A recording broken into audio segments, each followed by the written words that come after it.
మీకోసం పనిచేసిన, మీరందరూ బాగుండాలని కోరుకున్నా.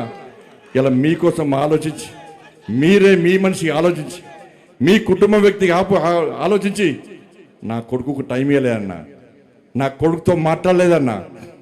ఇవాళ అదే నా కొడుకును ఒక క్రిమినల్ లెక్క సమాజంలో చూపెట్టే ప్రయత్నం చేస్తే ఒక తండ్రిగా ఎట్లా భరిస్తారో ఒక్కసారి ఆలోచించురన్నా.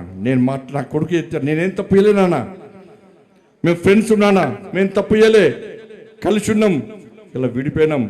నేను ఏ తప్పు చేయలే, నిజాయితీగా బయటికి వస్తా అని చెప్పి ఇలా నా కొడుకు ఎప్పటికీ నేను సమర్థిస్తలేనన్నా.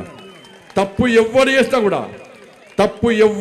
కూడా నా కొడుకైనా సరే ఎవడైనా సరే చట్టం ముందు సమానులే. నా కొడుకు తప్పు చేస్తే తప్పకుండా నా కొడుకు శిక్ష 100% పడాల్సిందే.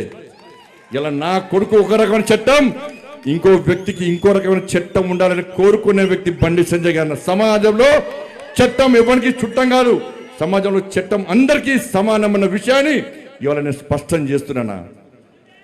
ఇవాళ నేను ఎట్లా వెళ్ళినో, నేను ఏ దారిలో వెళ్ళినో అదే దారిలో నా భార్య వస్తుందని ఇప్పుడు మీకు అందరూ తెలుసు అన్న. నేను మళ్ళీ ఈ నీళ్ళతో మళ్ళీ కంటెంట్ అంటారు, అదో బాధ. మళ్ళీ ఏమి నాకు కంటెంట్ కాదన్నది. ఇవాళ నేను ఎట్లా పోతున్నాను మీకు మామూలుగా తెలుసు. నేను ఏ దారిలో పోతున్నానో నా భార్య కూడా నా దారిలో వచ్చిందన్న. మీకు మా భార్య ఉద్యోగం చేస్తుంది బ్యాంకులో ఉద్యోగం చేస్తే నేను అడిగిన, ఎందుకు లీవ్ పెట్టినామమ్మా అని అడిగిన. నేను బ్యాంకు పోతే నా బ్యాంకు కస్టమర్ కడుకోమని కలకత్తాలో బ్యాంక్ వస్తారు అన్నది. ఏదో సమస్య కోసం వస్తారు. అన్న, అక్క, వదిన, ఇవాళ సంజయ్కి చెప్పన్నా, ఏదో పని మీద చేస్తే బ్యాంకులు బాగా డిస్టర్బ్ అవుతుందని చెప్పి లాస్ట్కు లీవ్ పెట్టి ఇంట్లో కూర్చుంది అన్న. ఇలా కార్యకర్తలు అందరూ నాకంటే ఎక్కువ